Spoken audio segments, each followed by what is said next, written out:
I'm conscious you're very busy, and obviously it's there's a lot kind of going on at the moment. Do you mind if I kind of ask you, just as we kind of start to wrap up, Yeah. almost from? Can I ask you almost what is the best piece of advice you've ever had? Best piece of advice I've ever had. It's always a good question. Well, I ask everyone this, and it's almost Yeah. the different people say different things, but Yeah. actually, just I find the feedback really interesting, and Mhm. it's anything you've got that you kind of like to share. I think basically never stop learning and never be satisfied. I think that goes, all aspects of life, not just dentistry. From a dental point of view, there's always the new technique, there's always the new, way of doing things. And again, personally, and it's never just sort of resting on your laurels of, I've done a 5-year dental degree, I know how to do everything, and because you'll quickly get outpaced, say in the market, and everywhere really. I think that's a great one because it's I almost do it for fun.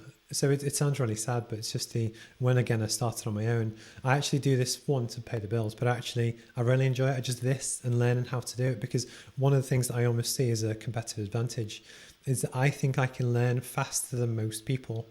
So for instance, say with live streaming, I knew that for most businesses or even for yourself, it's something that will only get bigger as it kind of goes forward. But in the space of kind of 2 weeks standing start to go from nothing to a home office kind of setup was it's the ability to innovate. And actually part of the reason why I love doing these kind of talks is just to learn from different people because I constantly want to get better. Mhm. So no, I think that's a kind of fantastic piece of advice. Can I ask the next one, which is almost to do with um, if you were to give advice to your younger self, and this could be 2009 Jake who's going to uni, or it could be 2050, whoever you want. Is there anything in particular, that you would kind of say to your younger self? I think it would have been to potentially start earlier, in terms of um, doing more from an earlier period of time. So from a personal level of the property side of things, starting earlier, starting investing earlier in that sense. And I think from a dental point of view this time, I think again going and doing more earlier, reading more earlier. I think starting early is key. Obviously, it's never too late to start, but I think starting earlier would have just pushed my journey a little bit quicker. I completely agree. It was when I went back to Sheffield to have a client meeting probably 2 months ago. And what was Mm-hmm. quite funny, I think it was because I live in Newcastle now. So when I kind of traveled back down, I hadn't been for quite a while. And then I was kind of on my way to a meeting.